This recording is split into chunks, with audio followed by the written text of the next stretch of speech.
Hello, everybody, and welcome back to Only Stupid Answers. This is a show where we answer your questions about movies, TV shows, comic books, impossible missions, and more. I'm your host, DJ Wooldridge. With me, as always, is Roxy. Hi, Roxy. Hi, DJ. And we have a very special guest today. Christian, say hi to the kids at home. Hi, kids at home. Nice to see everybody, or talk to everybody, or be with everybody. Christian, it's been a minute. You've been on the show before, but it's been a minute. So for anybody that, for some reason, is not familiar with you or your work, who are you? Where can they find your stuff? I'm just a nomad at this point, DJ, a nomad. But it's been a minute as far as airtime, but not as far as screenings. For people who don't know, DJ and I have become screening buddies. Like yes. we always find the same spot to sit near each other, not on purpose, but we do, and we always wind up in very long conversations. So it's always a pleasure to see DJ at the screenings. Yeah, we always like to stake our claim, like this is my spot, and this is where I like to sit. Now, do you remember the first one of the new era? I can tell you the screening that it was that we first started sitting next to each other and having our conversations. Was it Fast and Furious? No. Wait, you'll remember instantly when I tell you. I'm trying to remember. It was like your daughter's like first movie or something like that, right? No. But I can't remember. No, what was it? It was Halloween. It was oh shit. Yeah, it was with Brett. And okay, yeah. And I think you were with your wife. Yes, yeah, I would have taken her. She's a big horror movie fan, so I would have made sure to take her to that one. So been going to screenings and doing the thing. We as Roxy and I do a show on Thursdays on my channel, the Kristian Harloff channel, which is called The Big Thing, which I do 4 episodes a week on Monday, Wednesday, Thursday, and Friday. And I started my own YouTube channel after being with Roxy on Collider Live, and we did Schmoes Know and doing the movie Trivia Schmodown. And I kind of during the pandemic where we were watching the Schmodown get hit by the pandemic like anything else, I was like Tony Stark in the cave, kind of building the suit, which was the YouTube channel of Kristian Harloff. And after about almost 2 years now, we're about 82,000 subscribers. We're building, and we've got The Big Thing. And then I just launched a show with Katie Sackhoff called the Blah Blah Blah with Katie Sackhoff on her YouTube channel, which is her first podcast. And obviously Katie from The Mandalorian and Battlestar Galactica, 24, Longmire. So it's been a journey. I just saw her. I just watched the Riddick movie. She's in Riddick, the third one. She's in all the good shit. We were talking a little bit off air about that. It sounds really fucking cool, man.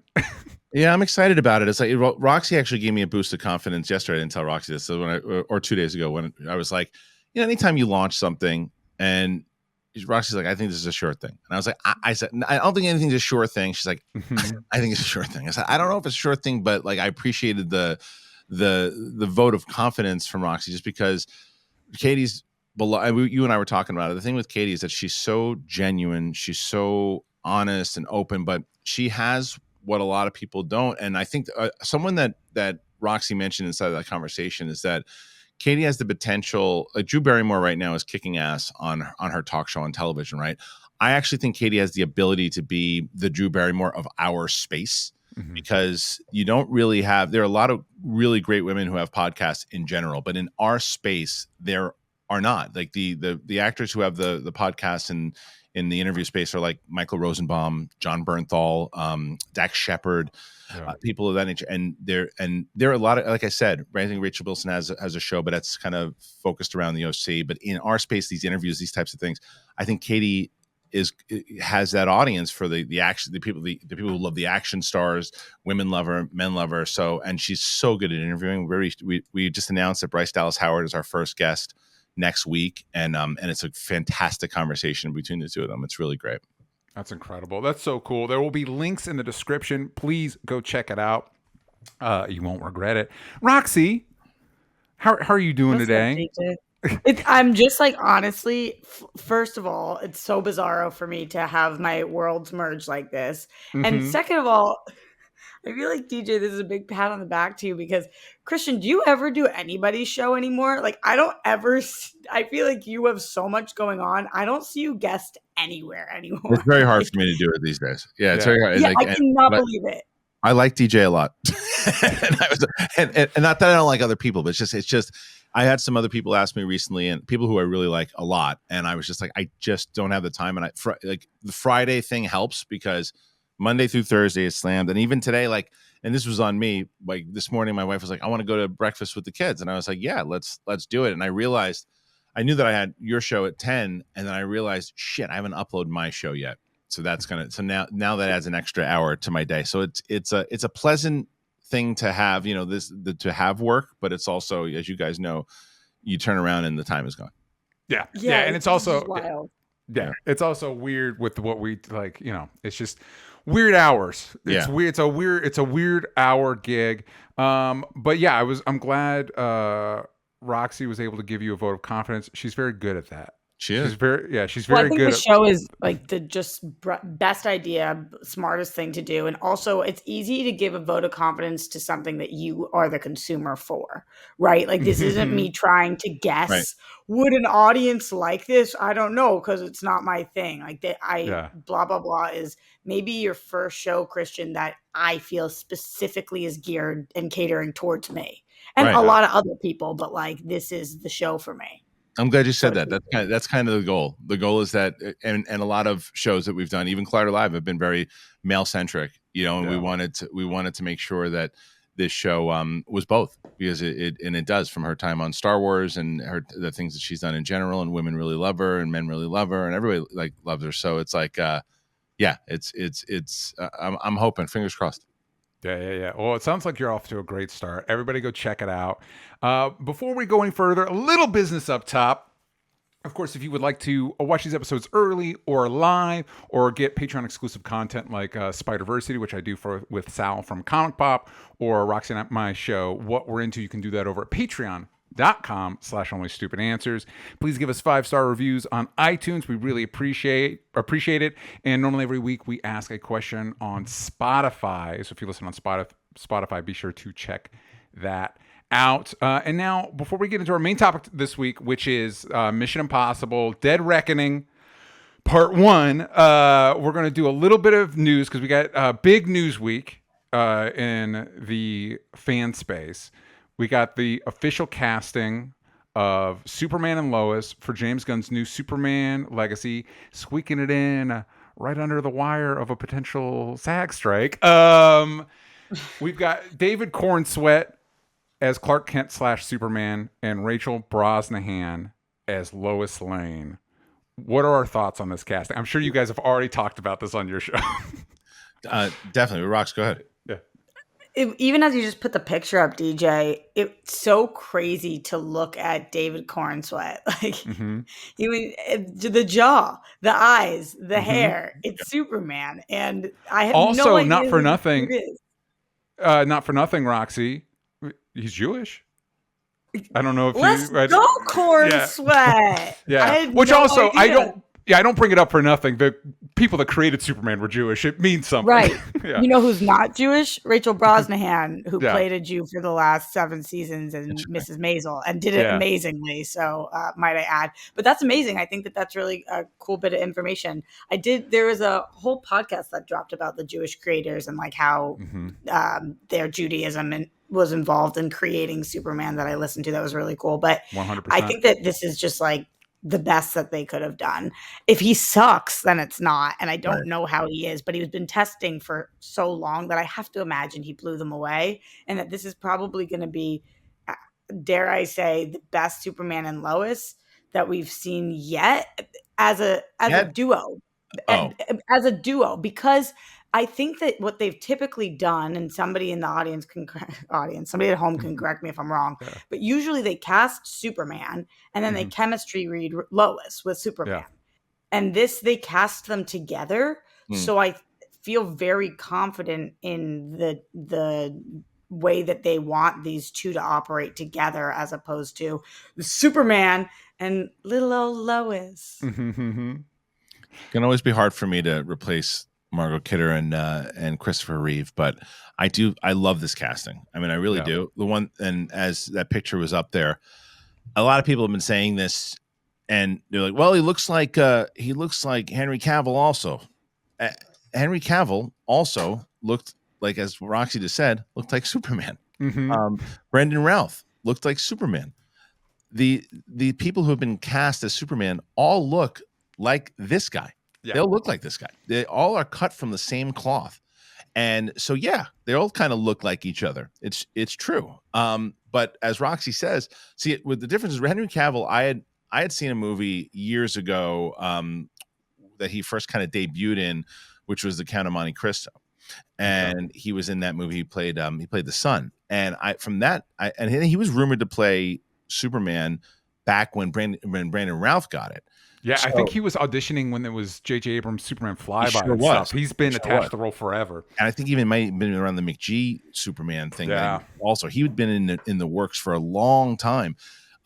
So the people who are kind of attached to it and have this kind of look towards it, and David Cornsweet kind of similarly had brought it up in 2019 that he wanted to play it and wanted to play the lighter version and the brighter version, and you will something to happen, and it did. I think this is the best casting. I'm curious if he's going to be able to, as Roxy said, people who've seen him act are swear by him. I haven't seen him act. I just think look wise, he looks exactly like the mold that we've seen in the past. And Rachel Brosnahan was my choice. I think she is a phenomenal actress. I think she fits the mold of Lois Lane perfect. Yeah, I think I've seen Cornsweet in Pearl, and obviously he's not the marquee draw of Pearl, but he's really good in it. Okay. What's his role, DJ? Because I haven't seen Pearl, and I've seen anybody who's referencing Loving Him, they're referencing Pearl. Yeah, that's a horror movie, and is he villain, hero? What's his jam? No, he's kind of it's complicated without spoilers, but he is a film projectionist that Mia Goth's character takes a shine to, which if you know anything about Pearl or the X franchise, that's an awful thing for him. And so Pearl's great. Everybody go see Pearl. It's so fucking good. But so his relationship with the lead, Mia Goth, is complicated, and he plays a really complicated, I mean, for his part in it, Pearl is an incredibly Mia Goth centric film. It is built around her and her performance, so everybody else is ancillary to that, including him. But there's nuance to the character, and he does a really good job with it. And like you guys said, he's got the look, but I think he's got the juice too. I think he's got it in the fact that they cast him together. The other people that were in the running, that were rumored to be in the running, like top being tested together for Superman, we had Nicholas Hoult and Tom Brittney. And maybe I should put pictures in my script because I actually don't know who the hell Tom Brittney is. And for Lois, we had Emma Mackey and Phoebe Denever, I think is how you pronounce that name. Yeah, that's the girl from Bridgerton, right? Yeah. Yes. And Emma Mackey's Sex Education. Yeah. And Nicholas Hoult from also not being cast as Batman. And we're going to talk about it today. He was supposed to be the villain in the Mission Impossible movie we're talking about today. Right. And considering the role that villain plays, I don't know how that works. They must have rewritten the because character. He's supposed to have a history with Tom Cruise's character that Nicholas Hoult is too young. He would have been a fetus when that event is supposed to happen. Right. Why did he turn it down? Renfield? Scheduling, I think. Yeah. Huh. Do either of these actors move the needle for you, or do you think this was the right choice? Nicholas Hoult to me is a fantastic actor. He is a fantastic actor, and I think he needs one of these big roles. He appears in all these different things, and he's someone who can pertain to different audiences, whether it's in The Great or whether it's in X-Men. He can do it all.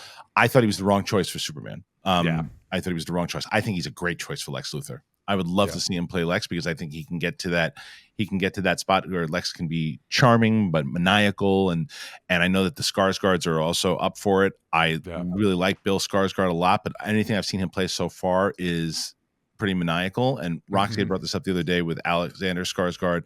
I think the reason why he has a very good shot is because I wouldn't be surprised if James Gunn and Safran were Succession fans. And I know that he was in the last season only because I listened to Roxy. Very good. And Alexander Skarsgård also makes really good and interesting choices, like Northman, Succession. Yeah. You can't lose with any one of those three for Lex.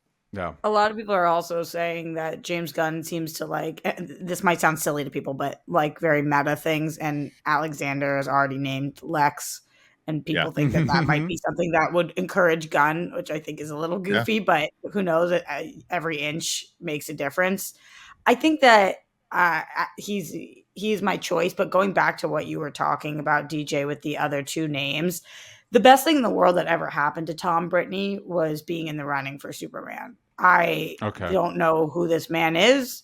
I've never met anybody who knew who this man was. And all of a sudden, Tom Brittney's name was on the front of every single trade. So it's a bummer. I'm sure he really thought that he might have been able to be Superman. But I guarantee you, if you are in the running, if you're in the top 3 for Superman and you're getting published like this, he's about to book something huge too, I bet. Well, that's the whole thing. Well, that's the whole thing that when, I don't know if you guys saw, and actually, I think we talked about it, Rox, was the interview that James Gunn gave with Michael Rosenbaum on Inside of You. And James Gunn said as much. There's a lot of time, like inside of the running there were some people who were legit in the running for it, but there were other people who were not, what agents do. And this was a really great peek behind the curtain of what James Gunn showed you, is exactly what Roxy just said. What the agents will do is if someone goes in and tests for it, but don't even have a shot, they leak it. The agents leak it to the press and they say, hey, my client, I'm not saying this is the case with Tom Brittney, but let's use him as an example. Hey, my client, Tom Brittney, just is testing for Superman. It wasn't me. Go ahead and run with it. And they run with it. And as Roxy just said, now you know who he is because he's testing for Superman, even if he wasn't even close to even being near it. The point was, as James Gunn pointed out, they want to get their clients out there because of exactly what Roxy just mentioned. That's to get them more in the public eye. People like, oh, he was almost Superman. Let's go see him now. And it's a very smart, strategic way for agents to do that. Oh, he's got an audition. I don't know if he did well or not, but leak it. And that's what they do. And again, not saying that was Tom Brittney that happened to, but it certainly was for some of the other actors. So, Kristian, you talked a little bit about this before. Roxy, do you have a Lex Luthor or somebody that you think it should be Lex Luthor? I think that Alexander Skarsgård and Bill Skarsgård and Nicholas Hoult, all those names are excellent, and none of them would bother me. I think that they all are the right casting choice. But I do think that the slight edge goes to Alexander Skarsgård for me because probably of what Kristian mentioned with Succession. And also because we've watched him play this rich dickhead for so long. And I think that in recent years, we've kind of deviated with Lex and people have not been super happy with it. I look at Alexander Skarsgård as like a very classic, maniacal, evil, smart, well put together major threat, as opposed to Bill, who I think is more menacing. Could he do it? Absolutely. I just, Pennywise in my head, I think of him as like less able to put on that facade that Lex is to the world. Essentially being Elon Musk is what Lex needs to do. And I think that Alexander could for sure do that. And then when it comes to Nicholas Hoult, I think he's actually the one that's the least like Lex on paper, but he is so fabulous. As you know, DJ, I talk on this show all the time about The Great. I can't speak highly enough about that show. And I think from watching that to watching Renfield to seeing him in X-Men and everywhere else, man has range. So to count him out would be ridiculous. I totally agree. Bill is the Skarsgård that was Pennywise, right? Yeah, and he was also in John Wick 4. Yes, and I agree with both of you that he typically hews maniacal. I will say he plays against type in Barbarian, and he's very good in that. I will tell you both because I don't know what. Does he play against type in Barbarian, DJ? The whole time I thought he was gonna be the guy because he's so creepy. I guess the movie utilizes that because the movie very specifically utilizes the fact that we're going to see Bill Skarsgård and think creepy. Like that's the tool they're using. So good point, Roxy. But I don't want to spoil Barbarian. I can't go any further because I don't want to spoil Barbarian. Go see Barbarian, everybody.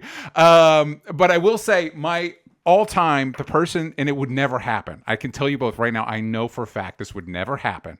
But I think the best person you could possibly cast is Lex Luthor. And I partially think this way because I think Lex should. There's a way you could pitch Lex as in a world without Superman, he would be the it guy, and that's part of why he hates Superman. I think Tom Cruise would be perfect as Lex Luthor, because when you let Tom Cruise play villainous or evil, he's able to tap into that. He won't do it. I don't think he's at a stage in his career that he's Ethan Hunt, right? He's the good guy. He is the whatever. But whenever back in the day when we were able to, like, even something like Tropic Thunder that's more comical, ooh, I think Tom Cruise would really nail it. I just think he's too famous. I think he's too famous. Yeah, it's like because like even with, like you mentioned with Tropic Thunder, yeah, people didn't even recognize it was him because he was in makeup. Yeah, It was so different. That's like, it's hard. I'm not telling you that he couldn't pull it off acting wise. I'm telling you that as an audience member, when you're sitting there and you see Tom Cruise, you've got to adjust your eyes and going, that's Tom Cruise in a bald cap. That's Tom Cruise with his head shaved. As where Alexander Skarsgård is recognizable to audiences, but he's not Tom Cruise famous, you know. And it's like the same thing when like Leonardo DiCaprio was up for certain roles. It's like, it's hard to separate someone when they're that famous. You know that he would do it and he would give 110%. I like the idea of giving someone who's kind of right there on the cusp or having that role. That's why I like these three choices. Yeah, I think that Tom Cruise would be amazing for a bajillion reasons, but also story-wise, I guess people age at different rates if they're an alien, so you can justify it. But to me, I always think that it's like, what was Lex doing pre-Superman? I like them to be a more similar age. I think that there's too big of an age gap between them. I understand that it doesn't have to be that way. And a lot of the dream casting was like Bryan Cranston, Mark Strong, you know, people, Ben Kingsley, I saw on a lot of lists, people who are those, that older gen that we've seen play roles like this. And all of them would be great. But to me, I think that they're more equals, and that's how I would like to see it played. All right. Here's one more I want to throw out there, and this doesn't help with your complaint, Roxy, but it does lean into the meta aspect. Nicolas Cage as Lex Luthor. He would be great too. I think he'd be great. I feel like he's more likely to do it than Tom Cruise. 100%. Makes bizarre choices, and they're usually good. But he also is so in his indie vein right now. Yeah. Like I don't know that he wants to do any big this type of movies, but I could be wrong. He'd do anything. But like I have the same concern with Nicolas Cage that I do Tom Cruise. It's just that it just becomes Nicolas Cage vehicle. It's just like someone's got to get Superman. Yeah. You know, and it just becomes more. There's Nick Cage. And he's entertaining as hell, and I love watching him. But that's why he was able to disappear in the animated in the first. Into the Spider-Verse in film noir Spider-Man, which is still one of my favorite things ever. But like you go, oh, that's Nick Cage. That's Nick Cage. It's just, All right. I could do this all day. I could keep throwing out names. People occur to me. I could keep throwing out names. But you listen. We need to go into our main discussion for today because we all had the opportunity to go see Mission Impossible: Dead Reckoning Part 1, directed by Christopher McQuarrie, who's directed the last couple of Mission Impossibles, written by Bruce Geller, Eric Jenderson, and Christopher McQuarrie. Of course, this is starring Tom Cruise as Ethan Hunt, Haley Atwell's in this, Rebecca Ferguson, Simon Pegg, Ving Rhames, Palm Clementieff, Asai Morales, who, if you watched Titans on either DC Universe or HBO Max or Max, he played Deathstroke in the second season of that show. We're going to keep this spoiler-free today. Which is partially easier to do because this is a part 1. So I think there's stuff that's being left on the table for potential part 2. But Kristian, let's start with you. Spoiler-free thoughts. Yeah. Mission Impossible: Dead Reckoning Part 1. Thoughts. All right, so I've had conversations with both of you guys. DJ is actually the first person I spoke to about the movie. Right after we walked out, we talked in the parking lot, and then Roxy was the second person, as I called, in the car to talk about the movie. It's like my opinions on the movie are, since seeing it, are the same yet have changed, if that makes any sense. Meaning, I think it's a really good movie. I think that if you're going to see this film it just depends on. I think that it depends on why you're going to see this film. If you're going to see this movie because you're hoping for a big blockbuster summer action film with incredible stunts, real action, crazy car chases, gun battles, you get that 120%. You get that, and it delivers on all fronts. The thing that I still, and I talked to, and I thought I was on my own island, but apparently my island is starting to get pretty packed. I talked to quite a few people that feel the same, which is it just feels a little off from a Mission Impossible movie, meaning that it's I like my Mission Impossible movies, the missions themselves, a little more clever, right? I like them a little bit more of that kind of old school. Like the last few movies had that, as they're putting together these things, and you have to like go through the scene of how they're going to make this thing happen, and what's the clever little mission tools that they have to do. And there's a lot of bumbling going on in this movie, which is, but it's then coupled with incredible action. The last half of this movie is significant, in my opinion, is significantly better than the first. The chemistry is really good with everybody in the films, but I would have liked to seen his team do a little bit more. Again, without spoiling, what they are actually going up against, and they've talked about this in press interviews, so this is not necessarily a big story with the AI aspect. Even though, yes, we're in an AI and everyone's scared of AI, it still sometimes felt a little far-fetched Skynet-y to me. Where in other movies they didn't need to, they just had the kind of Bondish villain and those types of things, but they're evolving. But overall, like, and it's weird because I feel like people were asking me in my comments as I did my out of the theater, like, well, wait a minute, you liked The Flash and Indiana Jones better than this? The answer is no. The answer is no. I actually think this is I'm shocked, Kristian. I'm shocked by that. I know. It's I know crazy to me. Because that's what I'm telling you. When I look at both of them, though, it's like it's like the last half of this movie, and there's a particular thing. The last, again, it's in the trailer when he jumps off from the moment he jumps off that cliff again, and where he's going at the end of this. It's like an adrenaline boost. You can't as a movie fan not watch it, like, holy shit, it's amazing. But there's, again, as I'm comparing it to Mission Impossible movies, I'm like, there's a scene, guys. You guys have both seen the last Fast and Furious, right? There's a scene in this movie that is pretty much the same exact scene and the same exact location, and it felt like a Fast and Furious movie. And I'm like, I like the way they're shooting it, but it's still a little goofy at times.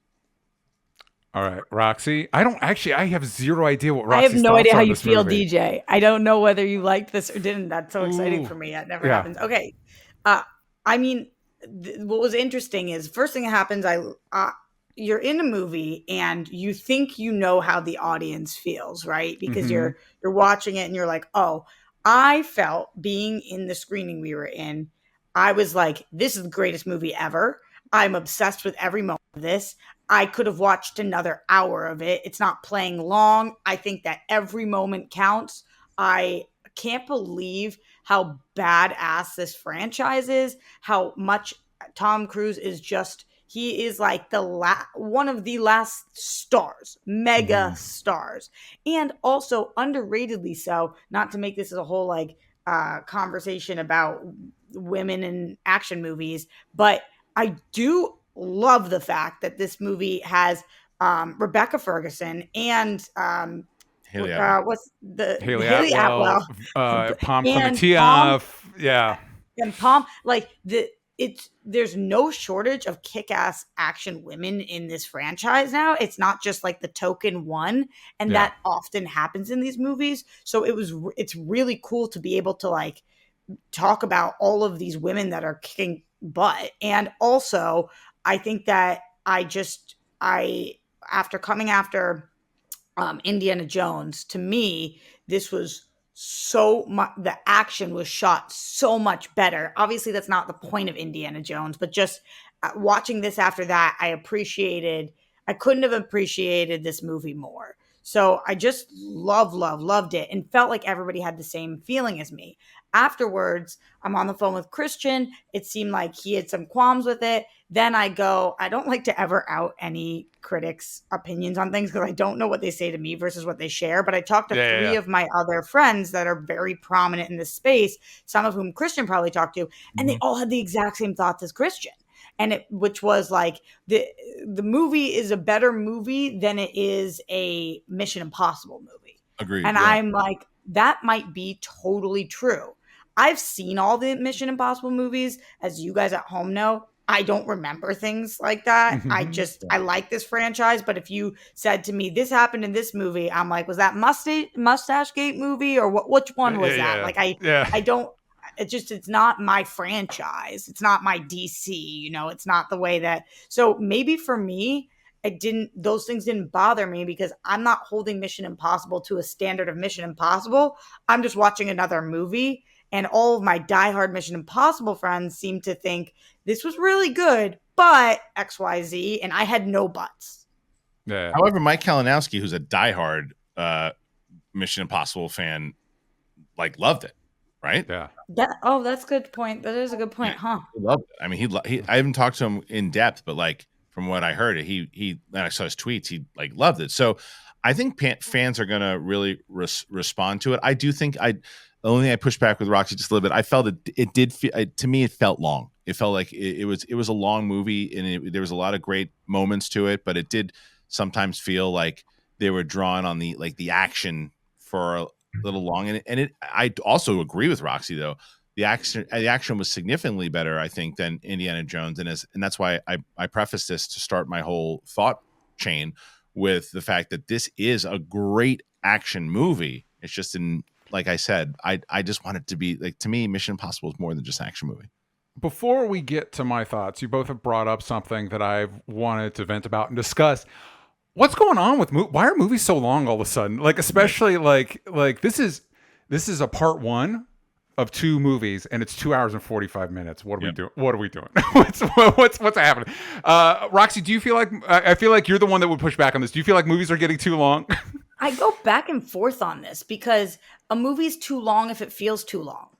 And a movie's not too long if it doesn't feel too long. And sometimes I watch a 2.5-hour movie and I'm like, that was ridiculous. Indiana Jones to me was too long, but Mission Impossible wasn't. So I can't just sit here and say like, if you're over 2:30, you are too long. Do I think if you're over 2:30, you could be trimmed somewhere? Yes, all movies that are over 2:30, I think could trim. But I didn't feel that way about this movie. I did take a bathroom break during it though. And I only say that to say that because I never take a bathroom break during a movie. I was dying. I was very much so at risk of peeing on the floor. And I had to. I wish you were like, it didn't feel too long. I did take a 30-minute bathroom break, but it didn't feel too long.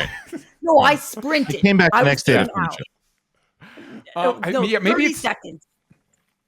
Maybe it's in the fact that I used to work as an editor that with it's like fucking trim the fat, man. Like I use the Batman as an example because it's a movie I loved. I love the Batman. It's an hour too long. Like I loved Across the Spider-Verse.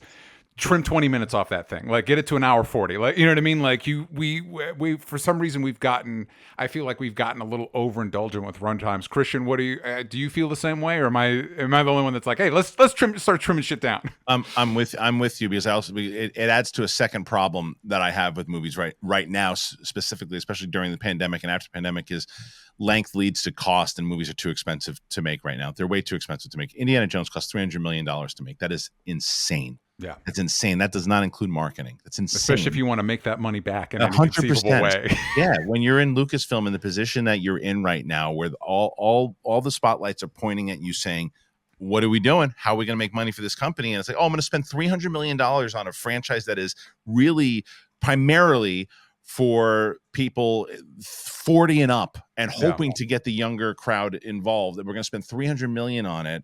And not including our marketing, and we're going to make it a long movie, and that's going to add to the cost. It's insanity. It really is. To agree with what Roxy said, also, I think there are times, like I wouldn't want Wolf of Wall Street to be a 2-hour movie. Like I like that Wolf of Wall Street's 3 hours movie because it's a particular story that they're telling. So I think that there's sometimes that they just add time to give you more of the action pieces, but they still want to try to develop the character, and that's what they're trying to do. But there's two. I think there's times I mentioned that Fast and the Furious scene in Mission Impossible is 10 minutes too long. Yeah. It could be cut. There's little things that little trims here and there that could be cut to make that movie 220. Yeah, easily. Well, especially for me, since we already know it's a part one. Like we've already split this into 2 movies. Fucking dial it back. Right. Right. Did you not like this movie? No, Roxy, I fucking loved it. I fucking loved it. Okay. I ate that shit up. I fucking love these movies. I was in it from the beginning, from the I won't even say, because I don't think it's been an ad, but from the opening sequence, I was like, yes, I'm into it.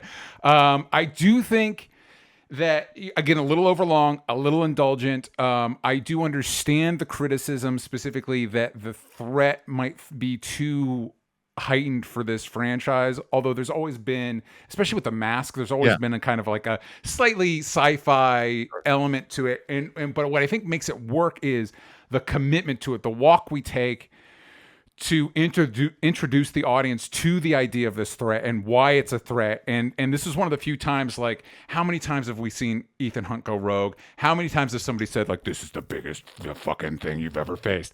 This was one of the times I was like, legit, maybe though. Like, I actually kind of don't know how we're going to resolve this thing. And to the two-part point, as much as I love Across the Spider-Verse, I think this movie did a better job of feeling like a complete thought. Like, this is what we're trying to accomplish in this movie.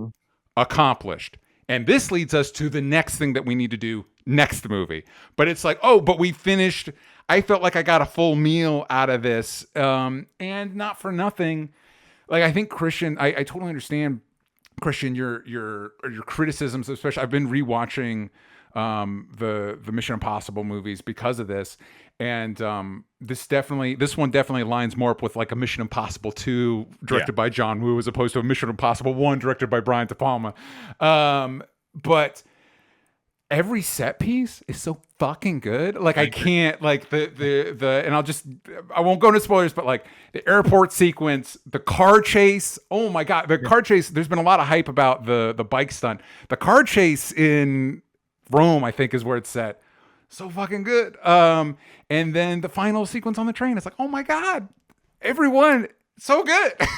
Yeah. You, going back to something you said earlier, though, without giving spoilers, the opening sequence, this happens sometimes, and movies can't predict what the world is going to look like. There's a lot going on in the news, so I don't think that this will be a spoiler. But when art imitates life in the way that this kind of did, if you guys are catching my drift, it was very alarming to watch this, and it did take me out of the movie slightly. I will say that I think that this movie would have played different for me a month ago than it did play for me this month. And that's, there's nothing they could do about that. But like, as I was watching this at first, I was like, I hope that this isn't I hope we don't stay here forever, because I am distracted right now. Yeah, so for keeping it spoiler free, what Roxy's talking around is the opening sequence takes place on a sub. And so timing was a little weird. I didn't feel the same way, but I totally get that. That response. The other thing you mentioned Spider-Verse being a part with a part two clearly going to 3. This did clear. I mean, I agree with you that they gave you a lot to feel like, okay, here's the next part. I think Fast and Furious, the last Fast and Furious, also did that. I think Fast and Furious literally ended on a cliffhanger, for sure. But as I mentioned, the second half of this movie, and from the second he zips off that cliff, it just goes, and like it's pure spectacle. I mean, it's pure spectacle.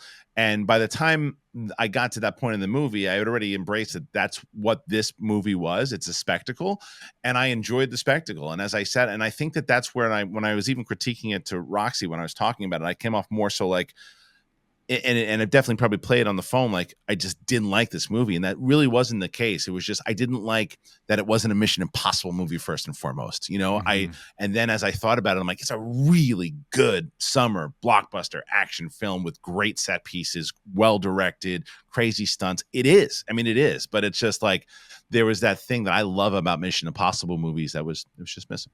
Yeah, totally. We've got some questions here from the Discord. Stisik Geta asks, DJ, will you be doing a ranking of the MI movies on your Letterboxd? I will. I am on Letterboxd, by the way. And Kristian, I ask everybody this. Sure.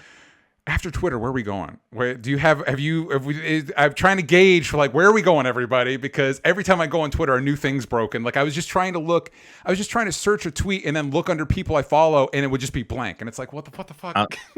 I'm probably, Roxy knows me too well. I'm almost in a place where I wish that it would be that we get another Y2K almost situation, right? Because like I was at breakfast this morning, man, and I saw an older man reading a newspaper and having a muffin, and I'm like, that's gonna be gone soon. Like, that's gonna go with this guy. Someone just reading a newspaper, sitting. Yeah. I'm like, that's what I want to come back, TJ. I want Twitter to go away. I hate Twitter. Like, I hate it. I think it's destroyed. In all fairness, you hated Twitter long before Elon. You hated Twitter. I have. It has nothing to do with Elon Musk. Yeah. I hated Twitter a long time ago. It is to turn people against each other, and it has nothing to do with political. I mean, I guess it's all political. It's the idea that what people do to each other online. But ironically, not only because we made our careers doing it, but YouTube, I think, can be pretty helpful if used in the right way. And I guess the argument could be like, so could Twitter, but I think that with YouTube, there's a lot of things like I'll watch stuff for my kids. I'll watch educational stuff when I needed to do something for my business today. So I watched a tutorial on YouTube. There are things on YouTube I think that are very helpful. I don't mind Instagram. I actually like Instagram, but I also don't pay attention to comment sections anymore too. And I think that could be healthy to people. Yeah. All right. Well, every time I'll keep asking people, Roxy, this is an open one to you. If you ever, in between episodes, if you found out where we're all going, you let me know. But back to Sisika's question. Where would you like to see the Mission Impossible franchise go after Dead Reckoning Part 2? A spin-off, a show, a different lead character, let it end. So I've heard varying reports about that this two-parter is kind of meant to retire the Ethan Hunt character. I've also heard that they've got more movies planned, unsurprisingly, because I think this is probably going to make a decent amount of money. But what do you all think after Dead Reckoning Part 2? What do we want? Do we want more Ethan Hunt? Do we want spin-offs? What are we looking for? Kristian. I think this is a studio question. I'm sure it'll pop around to the same way that it was with John Wick, right? Because you want, and after John Wick was over, like, yep, that's it, no more John Wick, and then they announced John Wick 5 is going to be happening. And why? Because it made the most money out of any John Wick movie. Yeah. So they can say all they want. This might be the retiring of the Ethan Hunt character, and we'll know definitively after we see Part 2. But there's also, hey, Tom, come on, let's do one more. I know that you don't want to jump off things as much when you're 65 years old, but come on, let's do one more. So very possible. I just don't know where they're going to. I mean, I know that they could go if they went to other places, but too, it's just a matter of Paramount Plus might want to look into rebooting a TV show. I mean, that's where it came from, right? That's Paramount Plus TV show with Simon Pegg would be interesting. Yeah, that's a great suggestion. Do you think, this is for both of you, I have this sneaking suspicion that Tom Cruise isn't going to stop until he dies on camera. And I'm kind of not joking. No. Is that right? Yeah, Kristian said, I understand Tom Cruise isn't going to want to jump off things when he's 65 years old. I think the problem is that he does want to jump off things when he's 65 years old. And the studios are going to be like, at some point, we can't listen, Tom, we can't insure these movies, man. Right. Yeah. Right. You don't want to be the person who kills Tom Cruise. Right. You don't want to be the movie that kills Tom Cruise. I mean, it's just bad. When we were watching this movie, there was a legitimate moment that the audience, there was somebody behind Kristian, I think they were next to you, that screamed out, "Open your parachute! Open your parachute!" Because it's like, we all know it's actually, it's not the industry people who know. Right. I think that this is now, it's common knowledge what Tom Cruise is doing. He's the new Jackie Chan. He's the new Jackie Chan. He really is not in the same way that Jackie Chan really put his body out there, but like in that same neighborhood. He's and what megastar does that? The answer is no one. Yeah.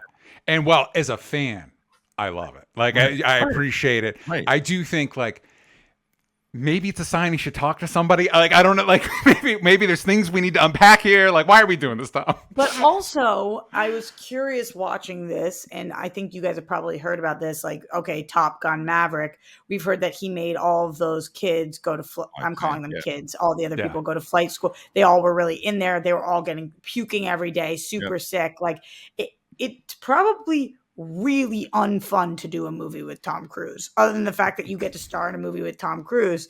If you like to do this kind of thing, it's probably cool. But like, I was watching some of these scenes and wondering, what is Haley Atwell actually doing right now, and what is a stunt? Because what's Haley Atwell doing? Getting more attractive by the day. That's what she's doing.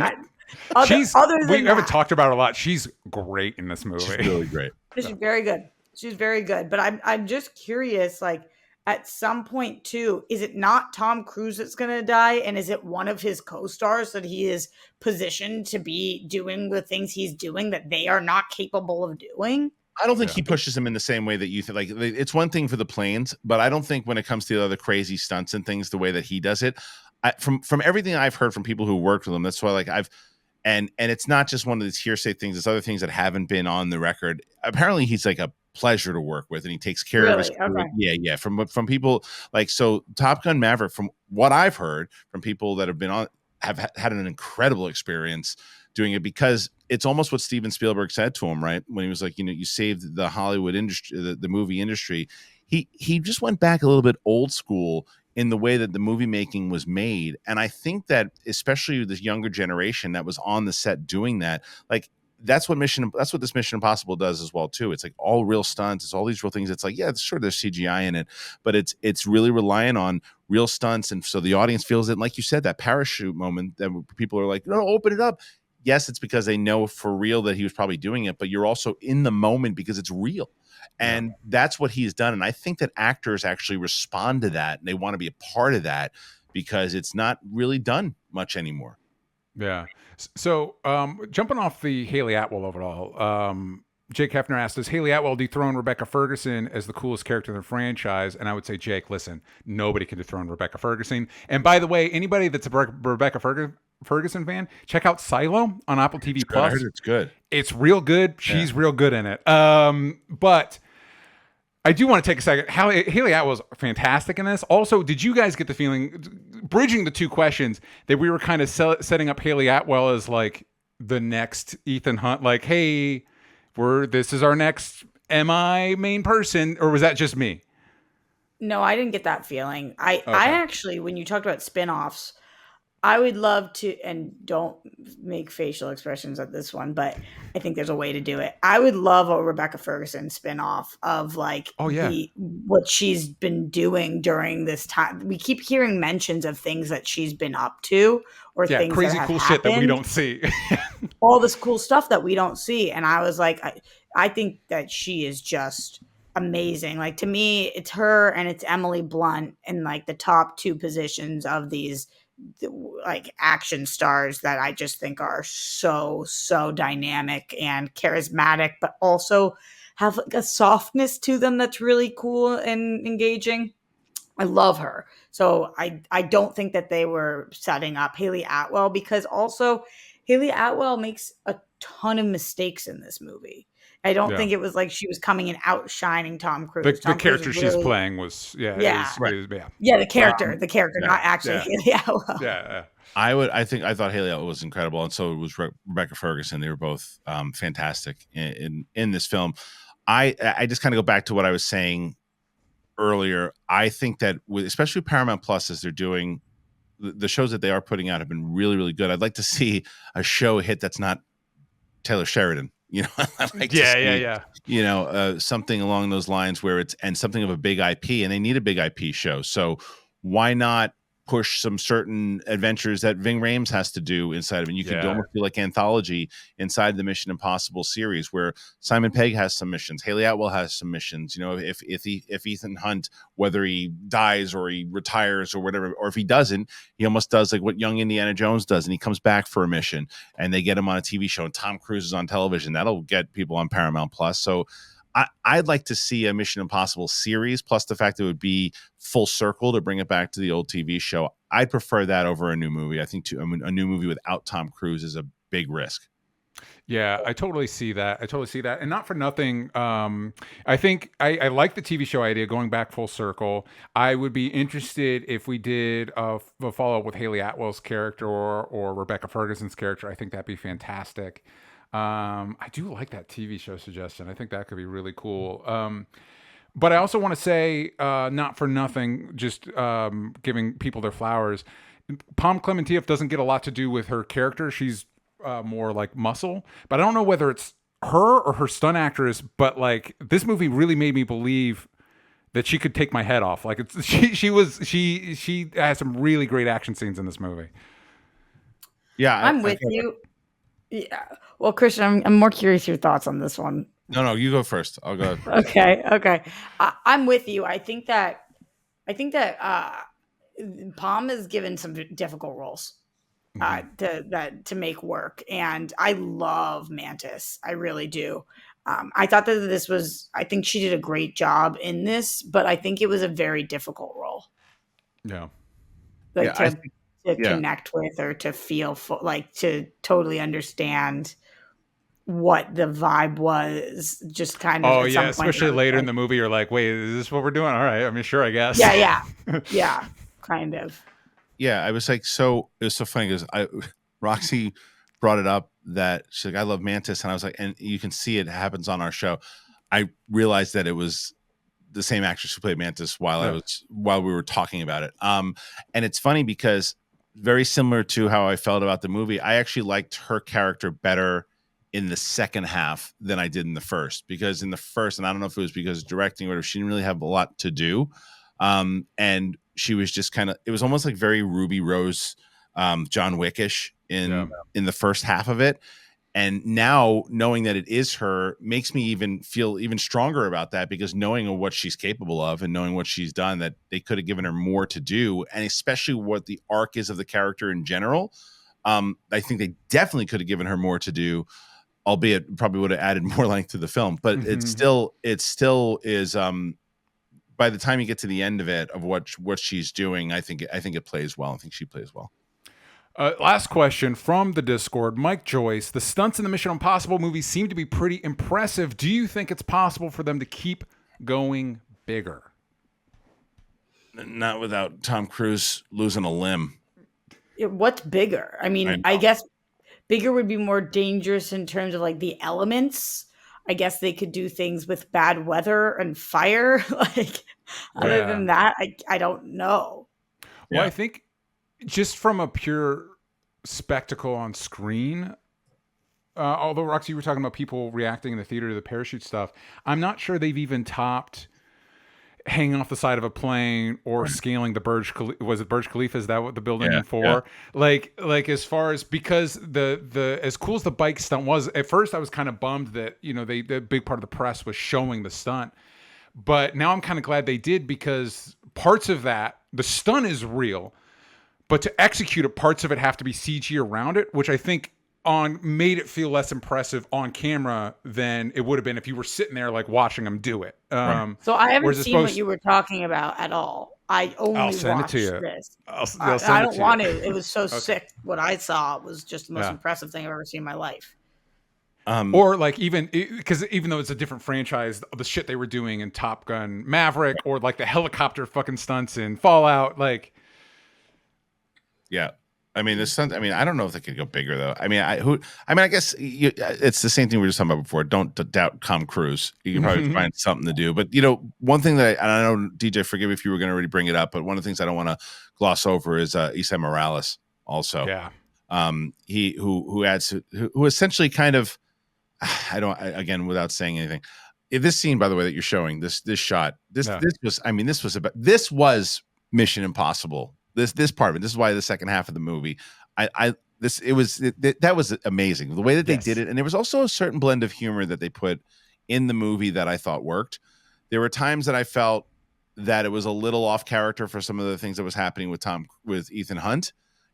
Again, although funny, and then there were other times that they used humor in the stunts in that particular shot that you just showed that I thought was brilliant. Yeah, totally. They do a good job of. And I've heard some people like in film circles talk about making it a game or the game of it, like in the action sequence, adding elements, hurdles that they need to overcome, and the especially that sequence, like trying to navigate that the way the characters navigate that and the way the movie navigates that. It's like, man, this is fucking great. But and then aside from Morales, I'm not sure that I like the character he's given. It's a kind of a tropey character. He's great though. But again, and we can't, without going to spoilers, it's like, I think you're right, Kristian, that they had to have rewritten it. I don't think, how is Nicholas Hoult supposed to play this guy? No chance. No chance. Yeah, it had to be a completely different character. Yeah. Yeah, but so is there so the big stunt in this one, the one that's getting all the press, is him doing the motorcycle jump off the cliff to the parachute. They've got to have something in the pipe for part 2, like here's the big thing we're doing. But it is hard to conceive of. It might be water related. Not to get into spoilers. It might be elements. Like some, like Roxy's saying, the elements. Yeah. Do it. But here's a question I have. I'm not, and I think it's something, because obviously in our space we cover superhero movies a lot. Yeah. And superhero movies, like before, it was like my loved one's in danger. Now it's the city's in danger. Now it's the planet's in danger. Now it's the universe is in danger. Now it's the multiverse in danger. I'm not sure the instinct of always go bigger is the correct instinct. I couldn't agree more. Yeah. I couldn't agree more. Go to space. Go to space. They usually do. It's hard though when you do movies like this, because I think it's almost what the audience is expecting. But like I've just been a big advocate in general, as I mentioned earlier in the show, is that of you, if with the right writing, you should be able to go lower in budget and not always go so big. But Mission Impossible is a harder one to really play into that, because the stunts and the big action is a part of why you go to the movies. There's times in the movies that you mentioned with superhero movies that you don't always have to go to those movies to always see, oh, well, this is the formulaic thing. We have to have to set up the origin, this, and then a big set piece at the end, and not a lot of dialogue, just a lot of boom, boom, boom, boom, boom, and go. They'll pay and they'll eat popcorn and they'll be fine. Like that is when they run into the problem of, well, no, write some stuff that actually plays into character, and you don't necessarily need all that stuff. And I think that this movie you kind of do, because they've made it part, the character of the stunts is as much of a character as Ethan Hunt is. So it's it's a trick. That one's a little more trickier to say go lower, because you're however many movies you're into it now, it's just part of the franchise.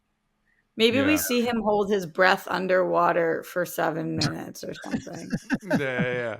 Right. Yeah. Oh, it is again with Roxy, what you're talking about with the news, like doing deep dive in water stuff might go over a little bit tricky. But again, if it's just Tom Cruise, right? I'm just saying, maybe because you mentioned space, Roxy. I think he is doing. It's not a Mission Impossible movie. I think he is doing a movie in space. Like that's the next thing he's doing. Really? Wow. I didn't know. You didn't know, but are you surprised to learn it? No. That's why this is wow. No. Is he doing that? Is that part 2, or is that a different movie? I think it's a different movie. I'd have to look it up. But like for this one, they actually got into a little bit of trouble because they actually wanted to blow up a bridge. Oh, okay. And then the bridge they're like, no, this is a heritage site or something. And so it was a whole thing. It's called the Untitled Tom Cruise SpaceX Project. That one? Probably. That sounds right. That sounds right. Yeah. Sounds on brand. Okay. Yeah. Wow. Okay. Wait. I do think that kind of stuff makes me nervous. Like the way that we don't respect as a people. This is my hippy dippy stuff, but like water and space. We don't know anything, and this is a scary thing to explore. Oh gosh. Well, it's funny. It's funny that I think that's a good point, Roxy, because like I've been listening to a podcast that was talking about the guy that built the sub that just imploded and got those people killed, and he was very big on like, no man, you can build this with carbon fire. No, it's not a big deal. Listen, James Cameron didn't know what the fuck he was doing, glossing over the fact that James Cameron hired a world-class engineer to build his sub for him. It was like, no, people. You should take this seriously. We're not dicking around here. And I do feel like any issues you might have with Tom Cruise, I do think he takes this stuff seriously enough that if he's doing it, it's the right way. And I do respect that. And I don't think that he would have survived as long as he did if he didn't. Right. Very good. Sure. Good point. Good, solid point. For real. Like, and I can't remember though. I think he was talking. However, to kind of contradict that a little bit, Miles Teller was telling a story about Top Gun, to where there was something he wanted to do. I can't remember exactly what it was in particular, but he wanted to do this particular stunt, whatever it was gonna do inside of the plane. And he goes, and the guy's like, "You can't do that. We're not gonna be able to do that, Tom." So Miles is like, next day, there's a new guy, and that said, all right, here's how we're gonna do it. That guy not there anymore. Yeah, that's ridiculous. Yeah. Wait, I'm reading up on this right now. Untitled Tom Cruise SpaceX project. Tom Cruise and director Doug Liman travel far beyond Earth to film the first ever Hollywood motion picture in outer space. It's in pre-production right now. If I'm Doug Liman, I'm scared out of my mind, because Tom Cruise thinks that his ancestors are out there, so he's gonna be all right. Yep.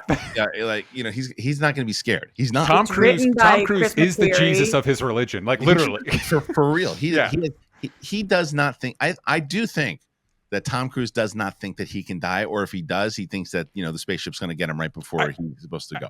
Yeah, so, I think it's one of two things. I think you're right, Kristian. I think it's one of two things. It's either he thinks he's invulnerable, or again, he does want to die, and he needs to talk to somebody. or he feels like it's going to be that time. This was the one he was supposed to go out on. It's Doug Liman that I'm concerned about. Yeah. We're not. Listen, Tom Cruise wants to take himself out making a movie. Listen, whatever. Doug, do me a favor if you're listening. Shoot it from NASA. Yeah. You just call action from the ground and let Tom float around. And if his thing goes off and he goes, it's like, well, we had a good run. Well, the bike stunt in this movie, apparently they filmed that was the first day of filming in case something did happen. Yeah. Well, smart. Yeah. Smart. Yeah, absolutely. Of course. I mean, you have to look at things that way. And I'm sure Tom you want to do the last day? Why the first day? I was thinking about that too, Roxy, but it is such a key moment that then you'd have to shoot around. At least then, if it's the first day, well, I guess we're not making the movie. Yeah, it's like if he gets hurt or God forbid anything worse, you can push it back, you can move around it, you can do those types of things. I think the last day is you've shot all this stuff around it, going towards it, that if you don't get it, then it's you're like, shit, I have this whole thing in the can. We're gonna make some other guy jump off the cliff. Right. If it's the last day, at least you could start editing the movie while you wait for him to heal or whatever. Sure, but I think the thing is, Roxy, heal or regenerate. Yeah, well, I think that's maybe the thing, Roxy, is the option it's not like do it, get injured, or die. There's no middle option. Right. You either accomplish it or you don't. Right. Right. There's not a recovery time if you don't. Maybe it was the thought process on that. I don't know for sure, but I will say this, and I do think this touches on the one is listen. Mission Impossible. I love Mission Impossible Fallout. That might be, again, I'm rewatching them. That may be my favorite of them. I really like this movie. I like the McQuarrie era. I do kind of miss when it was a different director every time, and there was almost like an anthology feel to the movies. Where like, how's John Woo going to make a Mission Impossible movie? And speaking of John Wick and Chad Stahelski and all that stuff, it'd be cool to see what a director like that could do with Mission Impossible. But I do think you don't have the death-defying nature of it, but some of the stunt work in a John Wick, that might be a way to like pull it back a little bit while still having the stunt spectacle of it in the action scenes. Not that these movies don't bring that. They do. They absolutely do. The fist fights in it are fucking cool as shit. But I don't know. I don't know how. So we're doing a space movie. I don't know how you go bigger. I think Roxy, based on the movie we just saw, I think you're right. I think it's Elements. I think it's going to be a hold the breath, go deeper than is safe, that type of a thing. I don't know if he gets off on that stuff though. It seems to him he's such an adrenaline junkie with jumping off stuff and holding on to things and doing. Yeah. I don't know if holding your breath, David Blaine style, is really what he's looking to try to do. I think he's trying to, Evel Knievel his way into the record books and do that kind of stuff. I just don't know if holding your breath and setting yourself on fire is what gets him excited. Can I say this? And I'm trying to think about a way to do this without spoilers. The one that got me wasn't the big motorbike jump. There's another at the end of the movie. There's another little parachute thing, and it's like, how'd you do that? That was he does this little flip off a thing with a parachute. I'm like, what just happened? What did I just see? He did that. He definitely did that. But I don't know, Kristian. Maybe we should connect Tom Cruise up with James Cameron doing an underwater stunt movie. Right. I feel like there's money to be made there. Imagine if he would have been Iron Man. Remember, he was close. He was close to being Iron Man. We'd have a working Iron Man suit that he wasn't. would wear. Oh yeah, because you can't beat Robert Downey. Well, no. I'm glad he wasn't. Also, I'm just saying though. Imagine if he was though, and the amount, like the crazy stunts that Tony Stark would have been doing. We're gonna build an Iron Man suit, and I'm gonna parachute out of it. Right, really build the suit, and I'll be flying around in it pretty soon. So he's gonna show up to the premiere in the Iron Man suit. In the Iron Man suit. Oh my God! All right, that is it for us this week. Kristian, before we go, remind the kids where they can find you. Well, if you want to go check out my show, The Big Thing, that you can see Roxy Stryer on every Thursday, you can go and check out The Big Thing on my YouTube channel, Kristian Harloff. Just type in my channel, you'll find it. And then Katie Sackhoff, if you know her from Mandalorian and Battlestar, you can go over to her channel. It's Katie Sackhoff Official, and her show, Blah, Blah, Blah, with Katie Sackhoff is on every Wednesday morning on her YouTube channel. Please go check those out. There will be links in the description. Roxy, where can the kids find what you're doing? Everywhere at Roxy Stryer. You can find me at DJ Talks Trash. You can follow the show everywhere that matters at Only Stupid Answers, but on Twitter. You ain't got the vowels from stupid. And we will see you all next time. Bye, everybody.